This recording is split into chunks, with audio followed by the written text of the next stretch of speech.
Special shoutout ko pala itong dalawa nating kababayan.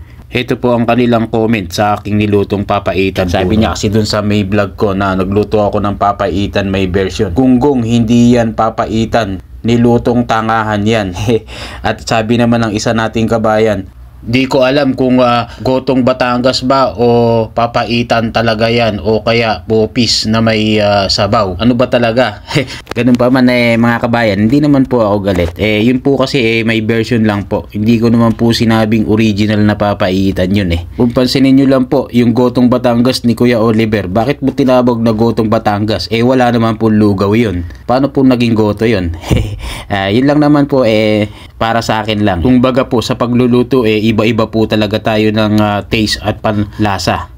At sa pagluluto, kung ano man ang style natin, hindi natin po pwedeng ikumpara sa mga ginagawa nyo. Dahil kung mas magaling po kayo sa akin, wala po akong magagawa dyan. Mas magaling po talaga kayo. Ako lang naman po, pinapakita ko lang po yung version ko. At ganun pa man, inuulit ko nga hindi naman po talaga ako galit. Nabanggit ko lang po. Kaya shout out po sa ating mga kabayan na mga nagko-comment sa aking mga vlog. Ganun pa man, I love you all. Muah chup chup. At special shout out ko na rin sa mga kabayan natin na nag-comment sa aking mga English vlog. Pasensya na po.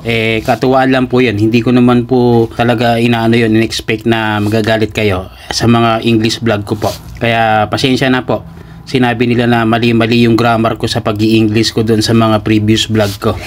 Hindi ko naman po expect na siseryosohin nyo yun katuwa lang po sa aking mga vlog yun. Tinesting ko lang naman po. Hayaan nyo, hindi ko na po ulitin yun. I try my best. Ayan, napa-English na naman tuloy ako. Yun lang, love you all. Muah chup chup. God bless po sa inyo.